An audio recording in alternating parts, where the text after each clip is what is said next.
What's up, guys? Welcome back to another episode of the Coffee and Questions podcast. My name is Michelle Berman-Michael. I am your host. You guys already know that. That's boring. What is really, really cool is the person that I am about to interview to give you guys all of the goodies. This is someone who I feel like I've known forever. Really, it genuinely feels that way. But the reality is I've only known her for about a year and a half. But this incredible woman has a lot up her sleeve, and I'm really looking forward to letting her dive in. But if you don't know her, you will now. Her name is Kendyl Young. She is the owner of a company called Kendyl Young Consulting, and that's a fun, fancy way of saying that she is a multi-income stream entrepreneur selling real estate in La Cañada, Glendale, Pasadena, that whole area, while also working on her passion project, which is all about ADUs. And she has a big ADU masterclass coming up, which I'm going to let her talk about. But Kendyl, I'm so excited to have you. Welcome to the podcast. Right on, right on. Very happy to be here. I love it. Well, Kendyl, will you tell us a little bit, because I think I just gave them the fastest possible version of who you really are. But would you give us the background on who is Kendyl Young? How did you become who you are? How did you start selling real estate in Southern California? So basically my life story in 3 minutes or less. Is that what you're asking me for? Absolutely. Yeah, that's 60 years that I need to pack into 3 minutes. That's a tall ask there, little girl. Okay, so I am a second generation real estate agent. I started helping my mom when I was 14, licking stamps and helping her look through the MLS book. I got a job actually before I graduated from college with Procter & Gamble, and I figured out really quickly that I am terrible employee material. I just wasn't really cut out for that. So since mom was a successful real estate agent, I figured, what the heck? How bad could it be? It was Silicon Valley in 1986, and it was just before my very first market crash in 1987. Was it 87 or 88? Can't remember. I think it was 88, March of 88. So started as a real estate agent.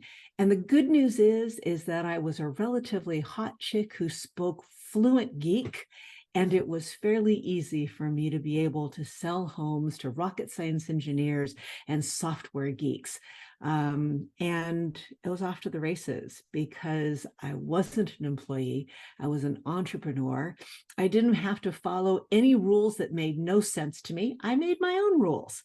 As long as you were ethical and a hard worker and you were at least as smart as your clients. Not an easy thing to do in the Bay Area, but I did. I was going to say, you picked a good area for that. Right. I mean, like my first client was literally a deep space communications engineer. I mean, like, who doesn't want to talk to aliens, right? So cool. That's what I did. And that was what, 37 years ago? Yeah. So I did all of the things that you would expect a real estate agent to do, except become a manager of a large brokerage office, because again, see the part where I'm not good employee material. Yeah. So reference appendix A. Right. Reference appendix A. So in 2015, I launched my own brokerage called Digs, cool Digs, man. Right? Cool people with cool homes. Right. And it took me a few years to figure out that I'm not really cut out to be a brokerage owner either, because I don't like to recruit. I love to work with people. I love to help them figure out how to do what it took me 30 plus years to figure out how to do, which is to become a master at developing trust relationships. That's what I do. That's what I like to do. And that's what I like to teach agents to do. But I also found out that very few agents actually want that. They say they do. What they really want is to be spoon-fed a lot of strangers who are leads. And I'm just not down with that. Yeah. So since that's what agents wanted and that's not what I'm not about, I decided during COVID, the gift that keeps on giving, to not be a brokerage owner anymore. And now you see me on my current iteration trying to still figure out what I'm going to be when I grow up. So it was a little bit more than 3 minutes, but that did span quite a few decades. No, that you crushed that, but you did leave out your passion project, which is what you're currently really actively working on, which ties really well into what I really want the episode that we're about to dive into to be about, because you have obviously been through it all, right? You're talking about the first market crash. I wasn't even born yet, right? I was born in 1990. So that tells you how old I am. Thanks for making me feel old. That tells you how old I am, ladies and gentlemen. 33 and a half. Yeah. But the thing that is so beautiful about your story is that you've reinvented yourself multiple times. And in all of those reinvents, new things have happened, right? You've embraced change, you've embraced new opportunities. And just recently, I actually did a whole thing about if you have to implement something new. I did a Facebook Live, lots of episodes, lots of podcasts, all of this, where I was talking about, can you implement something new without changing an existing habit or without changing the way that you like to live your life? Because that's what everybody wants, right? Everybody wants to be able to do something new that will help them do something better, but nobody wants to interrupt the way that they enjoy doing things. Yeah. I didn't run off to the circus and like become a lawyer or something completely different than what I do. What I'm really good at is communication. Whether it's speaking from stage, teaching a class, or just working with someone one-on-one, I love the process of really digging into a subject and communicating in a way that the other party feels like they have learned something, embraced something, and in some cases even transformed their reality. And the second thing that I really love is I just love solving for home. I've not done a lot of investors, because while I've worked with investors, helping somebody make a lot of money is a side project of what I love to do. What I love to do is to help people solve for home. When ADUs became a very big deal in California, we've had them for a long time now, but in 2020, we passed a huge raft of laws that made ADUs far more achievable for millions of Californians. It's fundamentally changed what is possible for a homeowner to do in their private property. When you take that and you marry that with the tremendous housing crisis that we have, not only in the lack of inventory, but in the increasing lack of affordability, ADUs become a way to create home for a lot of people. And I am Chinese, but as I often say, I Chinese skin only. My people have been here since the late 1800s. But culturally speaking, the Chinese understand multi-generational housing. Now, you could say, okay, well, it's those dang foreigners who do multi-generational housing, but that is not actually the case. Our country was founded on the idea of your brownstone on the East Coast that had the house here, a living unit up in the attic, and then a living apartment down in the basement that was either occupied by a family member that needed a place to live, or in times of financial lack, it was used as a method of financial resiliency. It gave the family an ability to rent quarters out in order to create income, and by extension, some affordable housing for someone who needed a worker, a single man who was reminds me of Yellowstone. Started. I don't know why I'm having this thought right now, but it reminds me of Yellowstone, the TV show, right? Like you have their quarter, their main house, and then you also have the barn with all of the guys that work on the farm in the barn. And then you have the secondary house on the property where now, Beth and Rip live. But it's so true. And I think our country has gotten so far away from really who we were founded on. That's another conversation for another. We used to have very, very strong communities where people could expect to live for several generations, and they would form trust relationships and be able to depend on each other as a community, which went beyond even the family unit.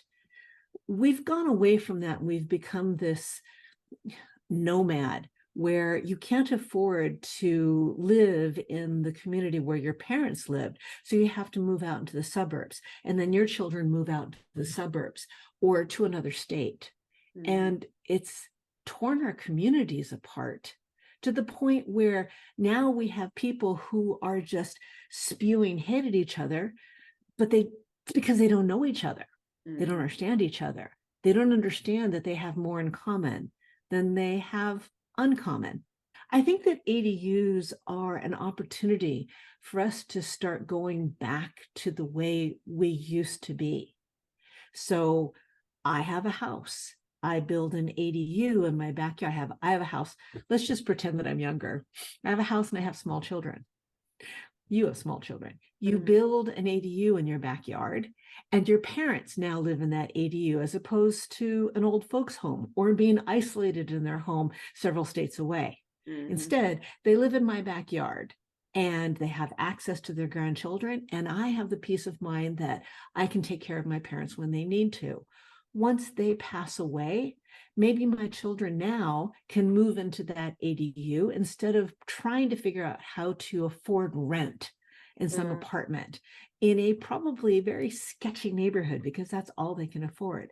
Instead, they live in the ADU, and instead of paying all of their salary for rent, they either pay a nominal fee to me as the parent or maybe no fee at all, and they can save money to buy a house nearby, Mhm. right?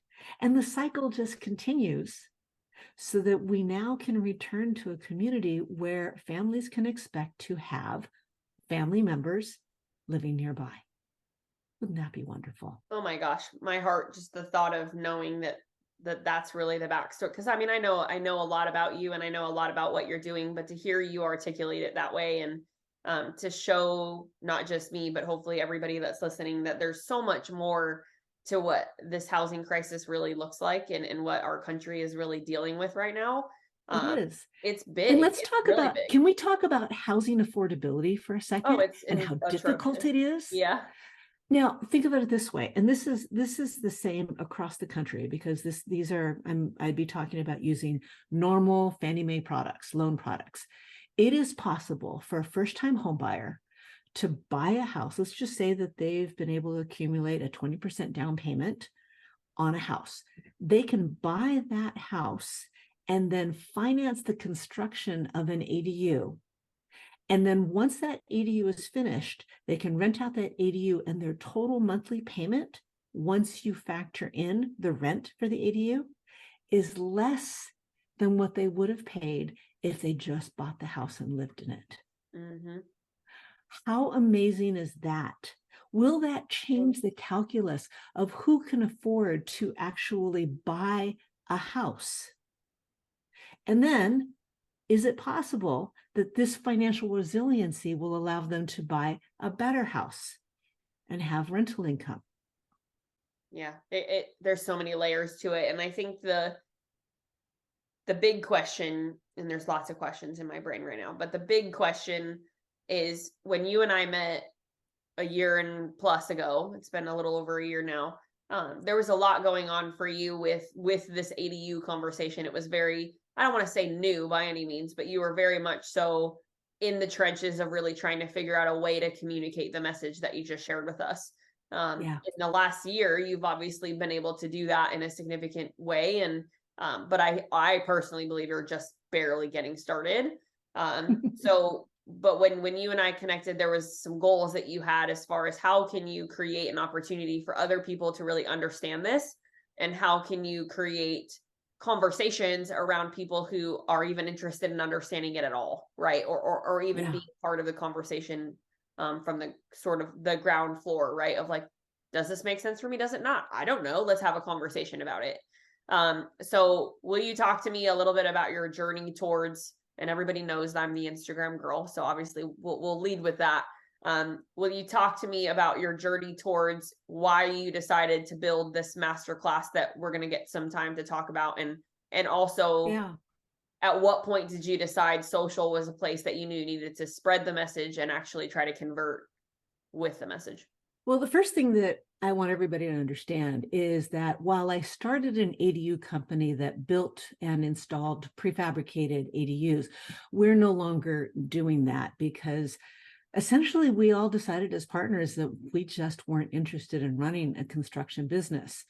So what I am doing now, 100% of my efforts is focused on educating homeowners, but more interesting to me than homeowners is actually educating real estate agents on how to overcome some of the fears that you might have in a major construction project in your backyard, because building an ADU is essentially building a mini house in your backyard. And most people consider that daunting, overwhelming, and perhaps even unachievable. And what I discovered as I was going through my process of learning about ADUs is that while contractors, many of them are wonderful, honest, hardworking human beings, they are not trained as communicators. They're just not. And real estate agents are absolutely trained to have difficult conversations with individual homeowners. I like to call them Ma and Pa Kent. They're trained to educate Ma and Pa Kent all of the steps and to help guide them through the things that might be scary or overwhelming, and also to give them the resources that they need to actually accomplish their goals. Yeah. And so I think that if I can train real estate agents, I can help real estate agents understand the stuff that they don't understand. Clue, you need a lot more than to wave your hands and say, there's room for an ADU in the backyard. Mom, Pa Kent might look at you and say, well, yeah, there's room in the backyard for the ADU, but there's so many steps between here and an ADU in my backyard that I just can't even deal with it. But if the real estate agent was able to say, well, yes, there are a lot of steps. Here's what the steps are. And here are the vetted resources you need to actually accomplish it. And here's what your financial and real life will be like once the ADU is completed. If I could help real estate agents connect all of those dots, then I know I will have helped way more Mom, Pa Kents than I could do on my own. Now, I know a lot of real estate agents in California, but I don't know very many people. Well, I should say, I know a lot of real estate agents in Los Angeles and Southern California. But in order to create a trust relationship with people beyond my own sphere, I needed the help of social media. Now, I'm also an older person who is also interested in a lot of things besides being on social media and doing cute TikTok videos, which I still haven't done. Don't need to. I don't do them either. Yeah, don't need to. Suck at them. First, I'm not going to dance. I am not going to rap. I'm not going to rap. I'm not going to dance. And I'm not going to play some character or put on makeup in order to do these videos, right? So I needed somebody who believes what I believe in, which is developing trust relationships. And that's you and your company.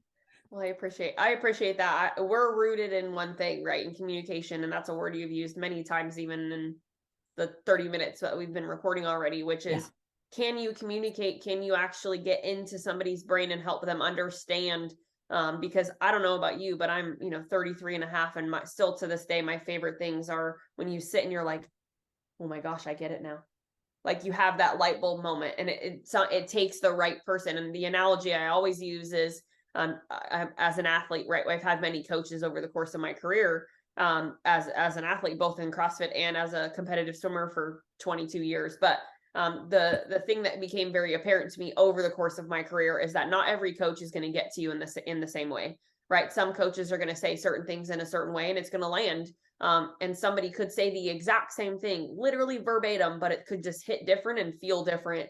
And you're going to process it different, which creates different results, right? So, all the way back to like the recruiting process, when you're getting through figuring out where you want to go to college, when you're in that position. I went on 5 different recruiting trips, and there was one college that was like, nope, that's it. I don't care if they offer me a scholarship or not. That's it. And that's important, right? And that's what it comes down to is, can you really connect to somebody to help them understand and feel intuitively that this is the right thing for me? And I think what you're doing is that exact thing, right? You're finding your people that you can connect to and say, this is something that if you don't understand, I'm going to help you understand it. And more importantly, I'm going to help the light bulb go off where all of a sudden the fear and the anxiety and all of the things that go into getting you from here to there's an ADU in my backyard evaporate, right? Because now it's just so many real estate agents, at least all over California, and I think in a lot of states, because this conversation is happening across the country. So many real estate agents are being asked about ADUs, and they would like to have great answers, which is excellent. But I think we can take it so much further. And that's really what communication is all about, right? Yeah, without question. And I think you're doing what you're doing in a very unique way. And I think that's the power of what we're trying to talk about, because there is so many people across the country that are having this conversation, but it's kind of like the fake news conversation that's out there, right? Of like, what's true, what's not true. And it's really important, I feel like, to find your source and find the person that you can really connect with and resonate with. And more importantly, the person that's willing to go through the process of talking through it, right? Because I've had lots of people who I've spoken to over the years, and I'm going to put my money on the fact that you have, where people will hire us versus other people because we actually take the time to shut up and listen to them, right? And it's not about us, it's about them. Right. And so you've done, from what I've seen, and I, again, a year and a half of being part of your life, I've seen that relationship with the people that you're trying to communicate this with really evolve. And you're sort of allowing them to help spread the message. And then really social media, or Instagram in this case for us, supporting you has just put fire on or gasoline on the fire, right? More so than the alternative. Absolutely. Yeah. Love it. Well, I want to talk about your strategy here. So one of the things about Instagram and those people who are part of my community, you've heard of the 45-20 rule. Kendyl, you obviously know of the 45-20 rule. That was something that we connected on about a year ago now. But when it comes to your strategy for what you're trying to do, right? You're trying to spread your message.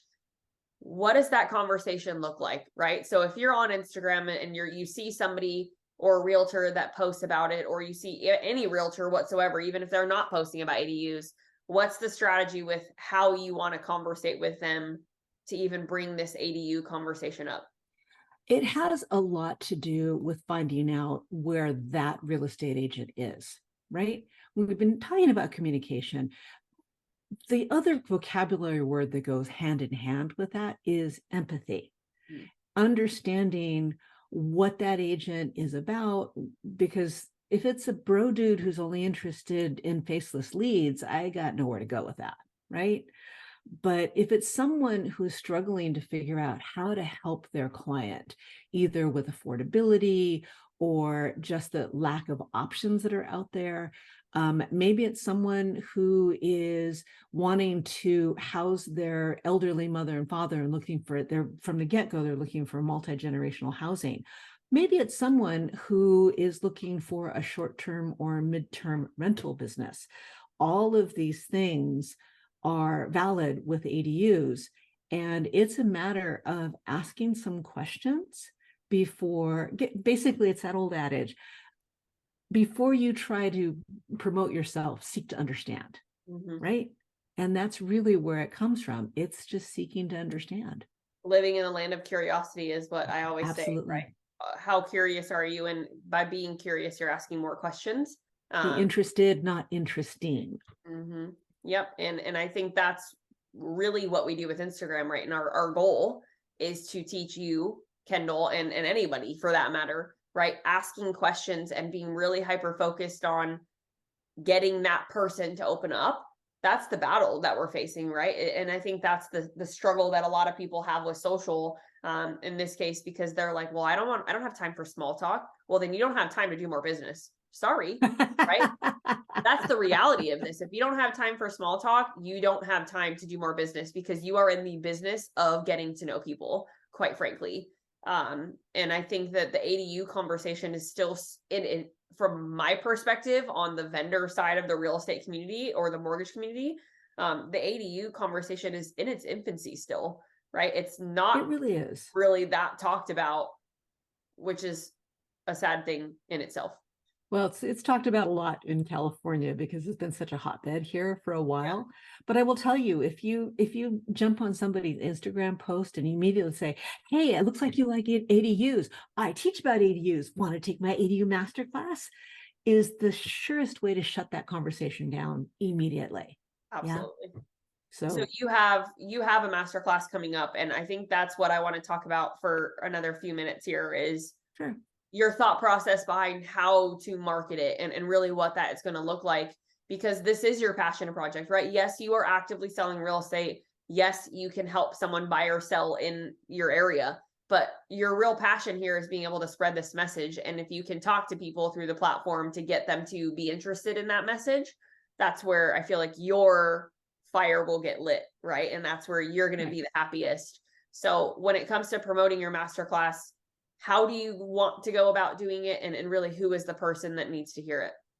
All of the real estate agents need to hear it because all of the clients, again, mostly what I know is California. Yeah. All of the clients are aware of ADUs and that the hottest topic of conversation in real estate here in California. And again, many, many states like Washington, Oregon. I just got off the phone with an agent in Maryland where that state is starting to really talk about ADUs. So it's everywhere. What I want to do is to help agents understand that they can go beyond just reciting what their local or state ADU laws are. They can actually use this information to create a whole new pool of clients and investors that, because they are giving information that no other real estate agent is really giving, and because they are offering resources that nobody else has taken the time to develop, they will be creating not I put it on a sticker and stick it on all of my stuff. I have real estate clients for life. Oh my gosh. But instead, truly being such a valuable source of information that they do earn the right to do additional bits of business. So let's put it this way. If a first-time home buyer is hoping to buy a house, and every real estate agent they talk to says, well, you can't really afford to buy what you want to buy. It's like, it's not going to happen. Mm-hmm. But they talk to you and you're like, well, actually, yes, you can do it. And here is how you do it with the financing and the resources. And that buyer is able to buy a house and then build an ADU and then rent out that ADU and have comfortable mortgage payments. Yeah. What are the chances? Can I pause you really fast? How does the mortgage interest rates affect? This is literally a me as a consumer question, right? Yes. How do the interest rates currently in the state of our economy affect somebody's ability to build an ADU? Does it not? And I think that's the point. It does. I mean, you can't get away from the fact that interest rates are much higher than they were 2 years ago. By the way, newsflash, 2-3% mortgage interest rates are not coming back. Ever. Stop asking me. However, we do say, and I've been saying this for 4 decades, date the rate, marry the house. Mm-hmm. And even with today's interest rates, you're still going to be able to buy a house with 20% down, finance the build of a new construction ADU, and you will still have I can't say this is going to be across the board, but it would be a very unusual situation where you wouldn't be able to rent the ADU for a net positive cash flow. So reducing your mortgage payment by at least a little bit in a worst case, but in most cases, it will be significant, even at today's interest rates. And here's why we say date the rate, marry the house. At some point, probably next year, according to most of the forecasts that I read, the interest rates are going to come down. Maybe a lot, maybe a little, but they're going to come down next year. So every time that interest rate goes down, you refinance and you'll be able to lower your monthly payments, but rents are not likely to come down, right? Yep. So that means that your monthly payment may come down as interest rates fall and you can refinance, but your rents are going to stay the same. And in most urban places, they're going to increase. So you see that gap? It's That's bigger and called the bigger and wealth bigger. And those gap. of you guys who can't see this and are just listening to us, right? That's the value, right? Is the difference in that gap gets bigger and bigger and bigger. There's just something about that's on my heart to say in this moment, which is this is a conversation that most real estate agents can't have. So when a buyer calls and says, this is the most that I can afford, they have an issue at that point, right? Oh, well, my maximum mortgage payment is $4,000 a month. I can't go over that. Okay, well, we have an issue, right? So how can we navigate that issue and what are some creative options? And I think right now, today, more important than ever, specifically with social media, specifically even more hyper focused with Instagram and Facebook, right, which are the primary platforms for what we're talking about here. This conversation has to happen if you want any market share, right? Because I think what we're realizing is, and there is a stat actually from Forbes, which is a publication I follow heavily, as well as Business Insider and some other bigger business platforms, but that mortgage applications in January, which is when everybody has to renew, the amount of LOs that are going to be in the industry is going to be less than half, right? So we have 160,000 active licenses. The expectation in January is that that's about half, if not less than half, right? That's a massive change in who's going to be out there for people to consume information from. So if you are planning on being one of those people, whether you are on the real estate side or on the mortgage side, who are planning on renewing your license, right? What's your message? Now more than ever, I feel like the message is so important, because if you cannot capture my attention with something that gives me a creative solution to the problem that the world is having, in this case, when it comes to buying a house, I will move on. I will go find someone who will give me the answer or give me at least the time of day to have the conversation to find the creative solution. And Kendyl, what you are doing is that conversation, in my opinion. It really, really is. Well, it really is. And if I could just take a second to just touch on the absolutely. conversation happening right now with the NAR's, the lawsuit that's going on.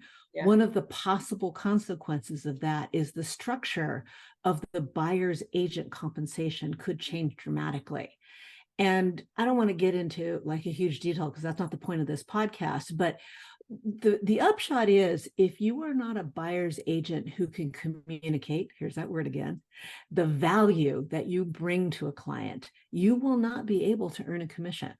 Wouldn't it be amazing if you had knowledge that is of obvious and immediate and communicatable value to a potential buyer, which is, Mr. and Mrs. Buyer, I have the plan and the resources that will help you afford a house that you didn't think you could afford. How valuable would that be?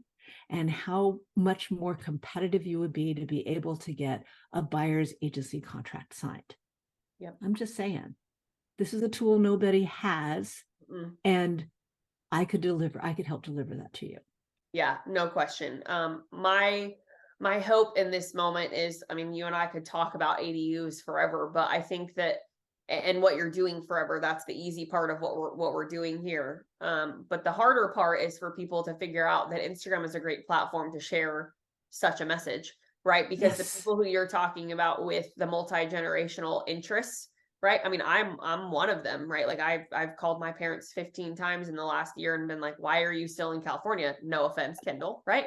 But my sister lives in Denver and my husband and I live in Tennessee. And for us, we both have kids, which are their grandbabies. And we're like, why are you still in Southern California? Remind me, and their conversation is always the same, or their answer, I should say, is always the same. But the reality is that my parents are older. My dad's almost 70, right? And my mom is 65. And it gets to a place where, as their children, that we want them close by, right? Not just as our parents, but as people who we want to be invested in our kid, in now my kids' lives. And so I think this conversation is relevant. I think it's powerful, but more importantly, the people who have to make these decisions, the kids of the world, like myself, that have to make these decisions when we are starting to think about buying another house, or moving, this is the conversation that needs to be had. And it's just not being done. It's not being done well, at least. So, except by you, but Housing is a crisis everywhere. So trust me on this. These conversations will become normal. And secondary dwellings of all flavors will be as ubiquitous and common to residential housing as second bathrooms are today. I love it. So That should be a we meme. have to get on the stick. We I do. feel like that needs to be a meme. We need to make that ASAP. Okay. Well, Kendyl, you do have a big masterclass coming up that you're getting ready to launch. You haven't released the date yet, but that's on purpose, right? So those of you guys who are Yeah. listening, go follow Kendyl on Instagram if you're not already. But Kendyl, what is your plan for the masterclass? And then I guess the question being, what's coming up for you and how can we find you ties perfectly into that. Okay, well, the masterclass first. The masterclass is going to cover pretty much soup to nuts what I had to learn when I started getting into this ADU business, because the construction process is way more complicated, and home building process is way more complicated than you thought. So we're going to start with rules, and then we're going to get into ROI. What makes sense? So we're talking about loans and ways to get financing, and what does it actually look like with real case studies, so that you can understand when I say when you build an ADU, you can positive cash flow. What does that mean in cold, hard cash?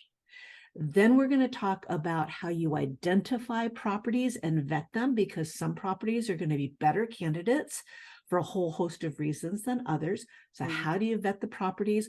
What does ADU design look like? What are design aspects that are higher ROI than others? Right? And then we will talk about the construction process, not like how do you build an ADU, because that would be boring and it would take more than the few hours that I've set aside, but more how do you find and vet your contractors and your designers, because everybody knows of at least one and probably several horror stories that somebody that you know has been through in the construction, right? Yep. And the biggest fear is I don't want to build an ADU because I don't want to get disappointed, taken, gypped, lose money, make a mistake on a bad contractor, right? Yeah. So we'll talk about how to find and vet contractors. What are the questions you need to ask so that you can refer a contractor and a designer, and in many times both, with confidence and not have your reputation tarnished because you referred a contractor who then cheated somebody. Yeah. So what does that look like and how do you do it?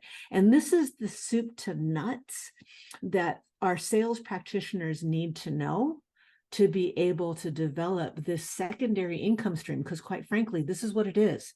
You're developing another income stream that you didn't have before and using your ADU expertise to do it. So that's what we're going to be going through on the ADU Masterclass. In its current form, it is 4 hours.